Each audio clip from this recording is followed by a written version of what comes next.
I remember sitting down first and we're talking community planning and things like that. It was like, okay, talk about your dreams. And that's where it starts.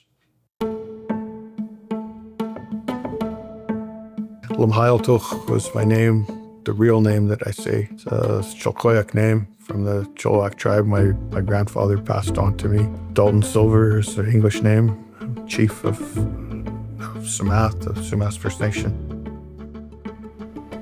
I've been involved with the council for over 30 years, served as chief for over 22 years.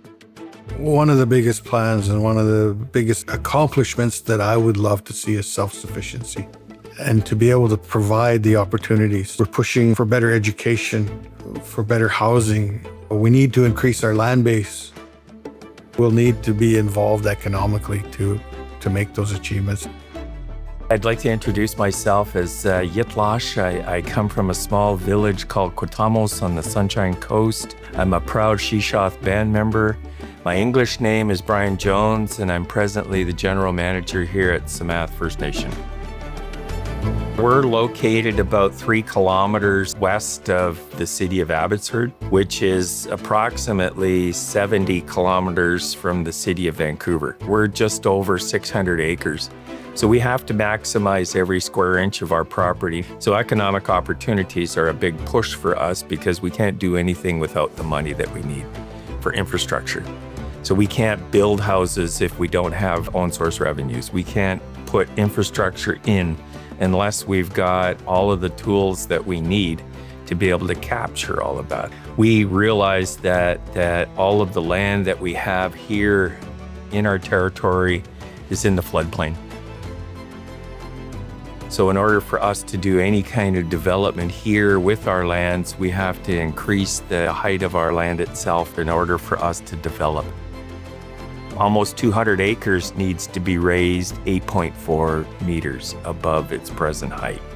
There's a lot of obstacles that are in our way to be able to look at how do we face all of that and do it in a way that's going to make economic sense. That's where the Finney Group has come in. Jason Kalla is doing a wonderful job helping us better understand the infrastructure necessary for the growth that we need. We're hearing from the city of Abbotsford that they're maxed out with capacity on sewer and water. Our only alternative then is, what is it that we can do on our own without the city of Abbotsford? Finney took analysis of all of the neighboring communities. They were able to look at what those water rates were for us. And then we were able to present that to Chief and Council to let them know that these are the rates that are around us. This is an average of what we could be looking at. And this is what they propose that our development cost charge for water could be. And then Chief and Council then approved those rates of the development cost charges for water in order for us to look at what we can do to raise capital for the water infrastructure that we need to improve.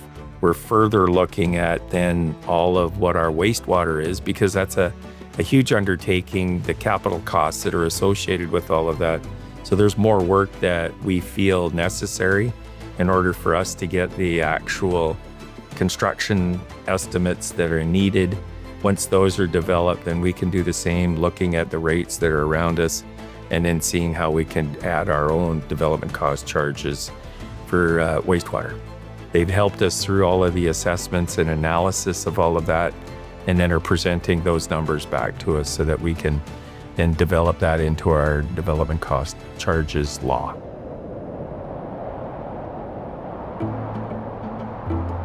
There's a lot to learn, and there are a lot of people with the expertise out there that help us in the First Nations communities or in First Nations business.